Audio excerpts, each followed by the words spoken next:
కల్పించినటువంటి వ్యక్తి స్వేచ్ఛను హరించే అధికారం ఎవరికి లేదు. కేవలం యాంటీ సోషల్ ఎలిమెంట్స్, దేశద్రోహుల మీద, టెర్రరిస్టుల మీద, ప్రజల ప్రాణాలను హరించేటువంటి దుర్మార్గుల మీద ఏ నిఘా అయితే ఇంటెలిజెన్స్ వ్యవస్థ పెట్టాలో వాళ్ళ మీద కాకుండా ప్రతిపక్ష పార్టీల నాయకుల మీద, నాయకుల కుటుంబ సభ్యుల మీద, నాయకుల పిఎస్లు, పిఏలు, పిఆర్ఓల మీద, చివరికి నాయకుల గన్మెన్ల మీద కూడా నిఘా పెట్టడమే కాకుండా, ఫోన్ ట్యాపింగ్ చేయడమే కాకుండా నాలాంటి వాడు ఏ క్షణంలో ఎక్కడ ఉన్నాడు, ఎవరితో మాట్లాడుతున్నాడు, ఏం చేస్తున్నాడు, ఇట్లాంటి నిఘా ఇవాళ కొత్తగా పెట్టలే. 2018లో నేను హుజరాబాద్లో పోటీ చేసినాడు నన్ను ఓడగొట్టాలని చెప్పి మొట్టమొదటి ప్రయత్నం జరిగింది. నేను ఆనాడు ఇంకా గవర్నమెంట్లో ఉన్నా.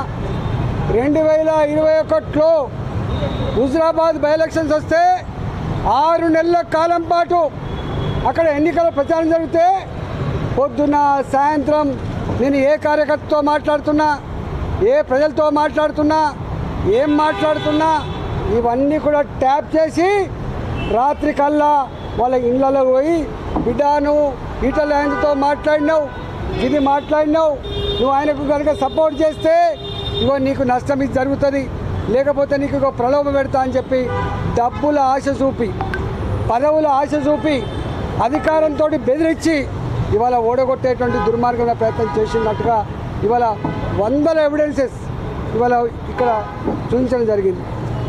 మా నాయకుల మధ్య జరిగిన సంభాషణను కూడా ఇవాళ కాల్ డేటాలో వాళ్ళు చూపించడం జరిగింది. 2023లో గజ్వేల్లో పోటీ చేసినప్పుడు కానీ, మళ్ళీ హుజరాబాద్లో పోటీ చేసినప్పుడు కానీ ఇదే దుర్మార్గమైనటువంటి పద్ధతి కొనసాగింది. మేము మునుగోడులో బై ఎలక్షన్స్ వచ్చినాడు ప్రతి క్షణం మేము ఎక్కడ పడుకున్నాం, ఎక్కడ తింటున్నాం, ఎవరితో మాట్లాడుతున్నాం, ఏం చెప్తున్నాం, ఇవన్నీ కూడా అంటే కేవలం దమ్ము లేనివాడు, ధైర్యం లేనివాడు, డైరెక్ట్గా యుద్ధం చేసేటువంటి సత్తా లేనివాడు ఇట్లాంటి దుర్మార్గాలు కొనిగడతాడు. ఇవన్నీ నేను డిమాండ్ చేస్తున్నా ఈ ప్రభుత్వానికి. ఇప్పటికే సంవత్సరాలు గడిచిపోయింది. మీరు అనేక కమిషన్లు వేసిండ్రు. ఇవాళ విద్యుత్ కొనుగోళ్ల మీద కమిషన్ వేసిండ్రు, ఏమైందో తెలియదు. ఇవాళ ఫోన్ ట్యాక్ మీద కమిషన్ వేసిండ్రు, సంవత్సరం అవుతుంది, ఏం చేస్తారో తెలియదు. ఇవాళ కాళేశ్వరం మీద కమిటీ వేసిండ్రు, ఇంతవరకు రిపోర్ట్ రాలే.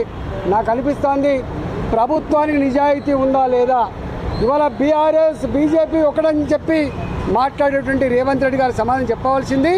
ఇవాళ మీరు కనుక బీఆర్ఎస్ కాంగ్రెస్ పార్టీ కనుక లోపాయికారి ఒప్పందం లేకపోతే, లాలుచి పడకపోతే ఎందుకు తూతూ మంత్రంగా, ఎందుకు నత్త నడకన ఈ ఎంక్వైరీ జరుగుతూ ఉన్నాయి, ఎందుకు ఎంక్వైరీ రిపోర్ట్స్ బయట పెడతలేరు, ఎందుకు బాధ్యత మీద చర్య చేపడతలేరు, సమాధానం చెప్పాల్సిన బాధ్యత ఈ రాష్ట్ర ముఖ్యమంత్రి గారు ఉందని చెప్పి హెచ్చరిస్తాను.